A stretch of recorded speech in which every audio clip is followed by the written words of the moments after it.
Bonjour. Aujourd'hui, j'ai décidé qu'on allait aller directement dans le dur en parlant d'une de mes séries préférées, euh, parce que j'ai des préférences, et iconique, qui est la série des Orans. Déjà, qu'est-ce qu'un Oran? C'est une question qu'on m'a souvent posée. Un Oran est une sculpture qui est en situation de prière. On en trouve dans énormément de cultures, et ce depuis l'Antiquité et même avant. J'étais dans une autre vie à l'école du Louvre, et en cours des civilisations du Proche-Orient ancien, je découvre une sculpture, en fait un groupe de sculptures, qui s'appelle le couple d'Oran d'Eshnouna. C'est la représentation d'un homme et d'une femme en situation de prière, avec des grands yeux, grands ouverts, comme s'ils étaient naïfs. Ça, c'est mon interprétation. Il faut savoir que, du coup, en Mésopotamie ancienne, donc à cette époque, et dans cette culture, un Oran, donc, c'était une sculpture qu'on fabriquait pour prier à notre place devant les temples. On la laissait devant les temples pour prier à notre place. J'ai trouvé que cette histoire était très très belle et assez amusante. Le fait de laisser un objet prier à sa place, comme ça on peut vaquer à des occupations. C'est assez drôle parce que c'est un peu ce qu'on pourrait dire aujourd'hui avec certaines évolutions technologiques qui gèrent certaines choses à notre place pendant que nous on peut vaquer à d'autres occupations. J'ai trouvé que c'était absolument intéressant, mais sauf que là c'est pour des préoccupations un peu plus spirituelles, ce qui rend la chose encore plus drôle, quoi. Bref, je tombe sur ce groupe de sculptures, donc qui représente un homme et une femme en situation de prière. On remarque que sur un des socles, une des bases, la sculpture de la représentation féminine, il y a deux petits pieds. Il y a juste deux petits pieds. Et ces deux petits pieds, ils montrent qu'il y avait là avant un enfant aussi, une sculpture d'enfant, sauf qu'elle a disparu. Le temps l'a fait disparaître. C'est un peu comme s'il s'était évadé d'une certaine manière de sa situation. C'est entre 2011 et 2012 que je tombe sur ces œuvres. Et en fait, la situation de cet enfant disparu a commencé à m'obséder. J'ai commencé à me demander, mais où est-ce qu'il serait aujourd'hui? Qu'est-ce qui lui est arrivé? Et comment il se sentirait ici, dans notre société, cet enfant-là, qui était fait pour prier? Et la série des Orans, elle commence comme ça. Et au final, c'est que en 2016 que je crée la première sculpture d'Oran. Donc il y a quand même 4 ou 5 ans d'obsession entre le moment où je commence cette pérégrination poétique et le moment où je sais ce que j'ai à faire. Il faut aussi dire que l'Oran numéro 1 est ma deuxième œuvre parlée. Donc il y a aussi eu tout un travail de recherche entre-temps pour arriver à mon expression propre. Donc cette série, elle questionne la place des enfants. Pas forcément si simplement.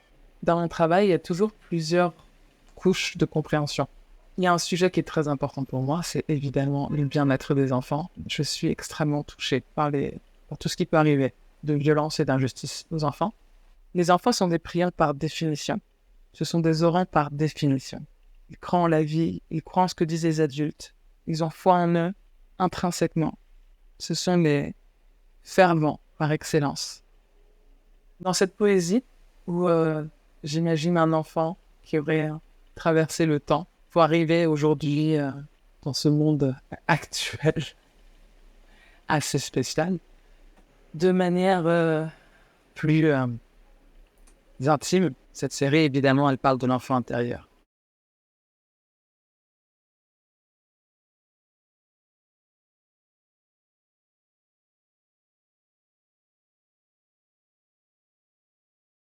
La série des Orans comporte aujourd'hui 8 pièces, 8 sculptures et quelques sculptures annexes ou installations annexes. Et aujourd'hui, je vais vous parler des deux premières sculptures de la série, au rang 1 et au rang 2. C'est important pour moi de le faire dans ce sens parce que une série peut être beaucoup de choses pour un artiste. Et pour moi, ce sont des histoires. Cette série, c'est une histoire. En fait, c'est un conte. C'est aussi une métaphore du chemin vers soi, incarné par deux enfants qui commencent en situation compliquée, difficile, voire violente, et qui choisissent leur propre manière d'aller à travers la vie et de trouver ce qu'est la joie. Les deux premières pièces, au final, elles parlent de situations de souffrance, de traumatisme.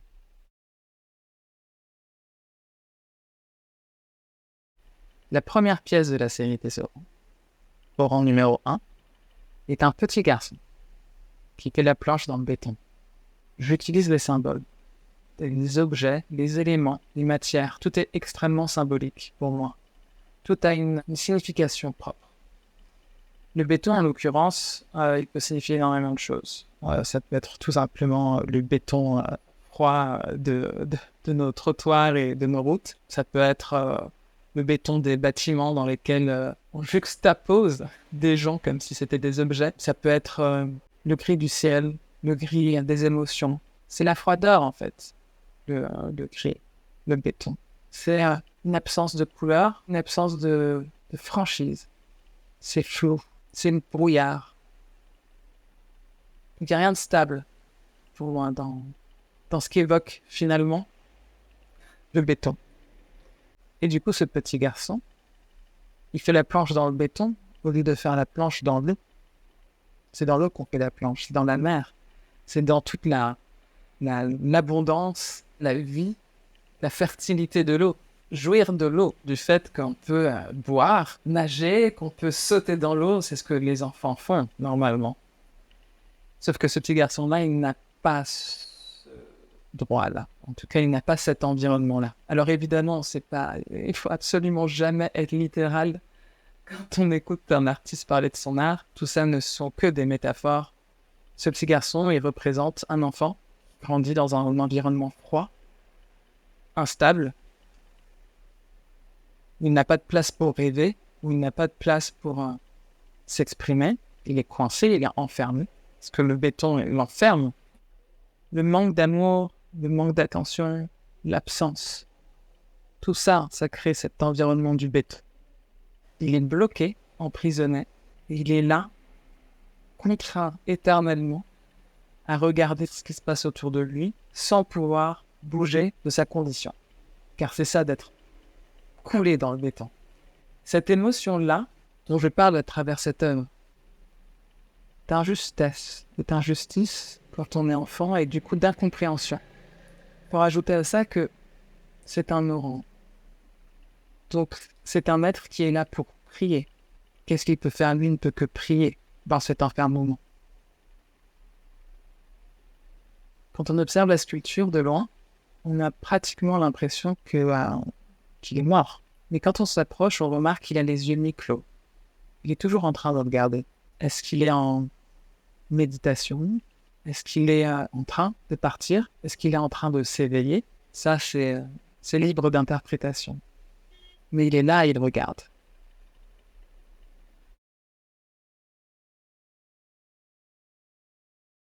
Laurent numéro 2 est une petite fille. Et à travers elle, on aborde un autre traumatisme. Et c'est celui du formatage.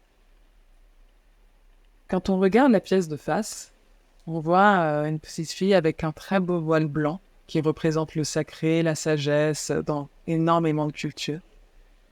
Il est là, de satin blanc. Elle est dans une position de méditation, bouddhique presque, les mains ouvertes vers le ciel, la tête un petit peu baissée. Elle est tout ce que représente la sagesse dans l'iconographie et l'imagerie commune.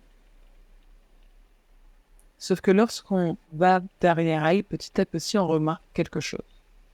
Et on remarque que tout au long de sa colonne vertébrale sont plantés des clous rouillés.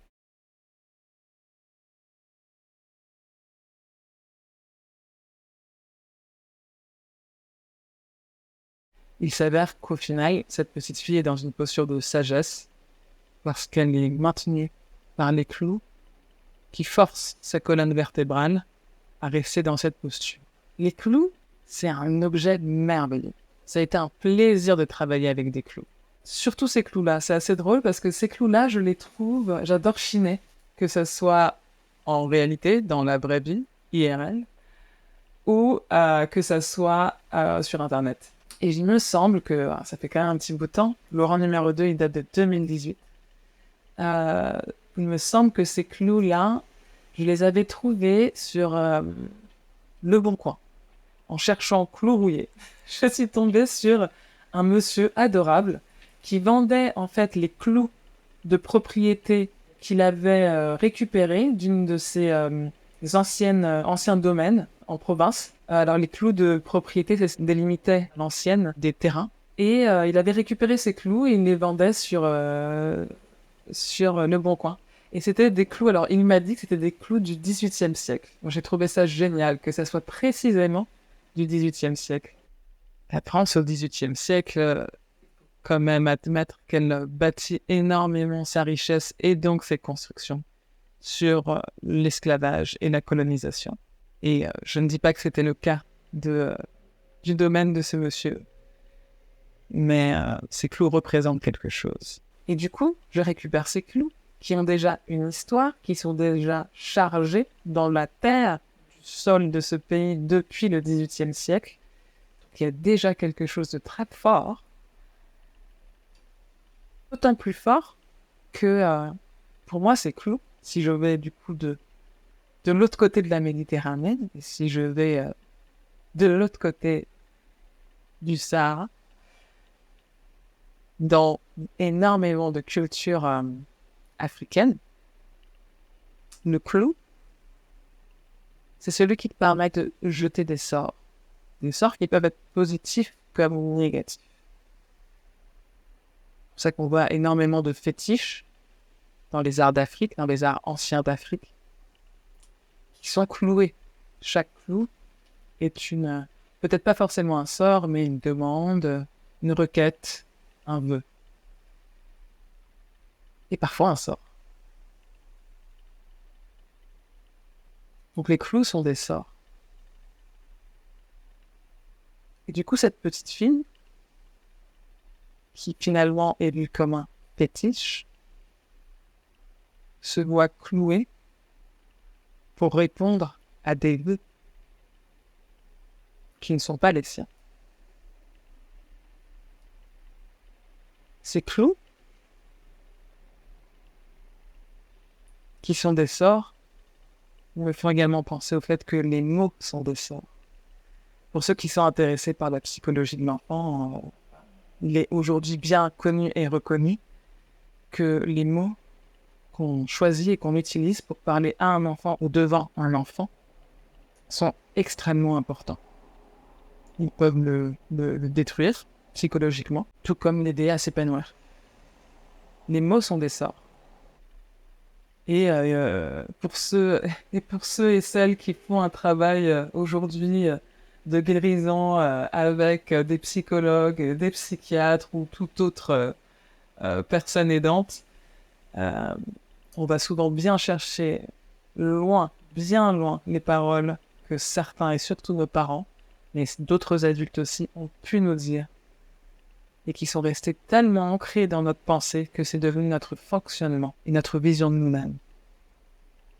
Cette petite fille, elle est maintenue dans cette posture de sagesse parce qu'on lui a dit qu'il fallait qu'elle soit comme ça. Et qu'à chaque fois qu'on l'a reprise sur ce qu'elle était vraiment, on lui a planté un clou dans le dos.